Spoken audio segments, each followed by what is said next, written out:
We remember history, but some history we carry in our hearts.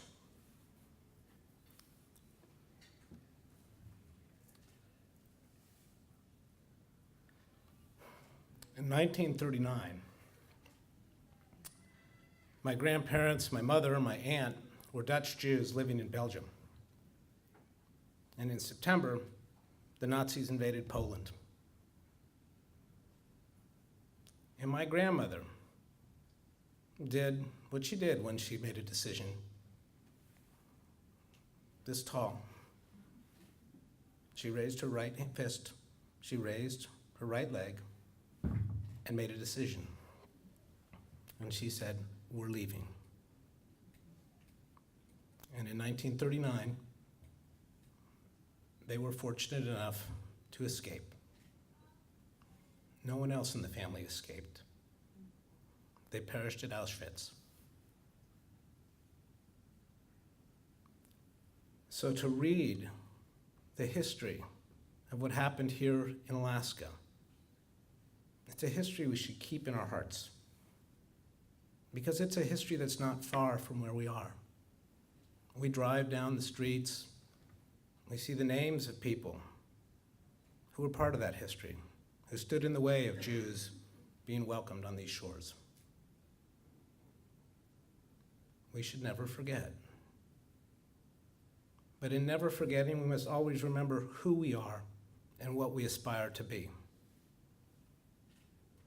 And in this day, where again, we see what we thought we would never see in America, when we see the Nazi standard and thousands of people marching down an American street, chanting anti-Semitic slogans, we must remember who we are and what our commitment to the ideals of this place is. We must remember that there are today refugees seeking sanctuary on our shores. Refugees who are targeted because they believe differently, they dress differently. We must be true to who we are, and we must be welcoming to all those people. And we must do it with commitment to our values and without fear and without prejudice. I am ashamed of what I hear from too many in this country.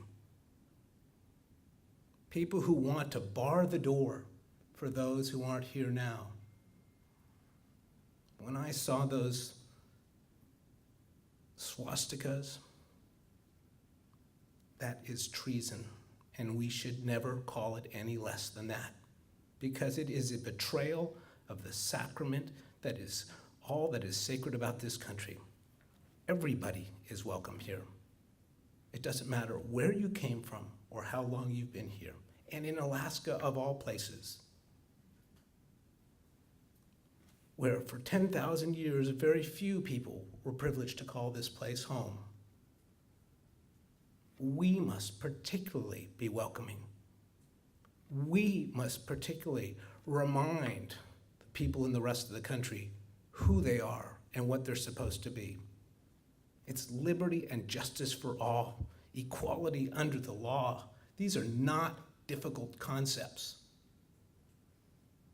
And when you see demagogues thundering and tweeting,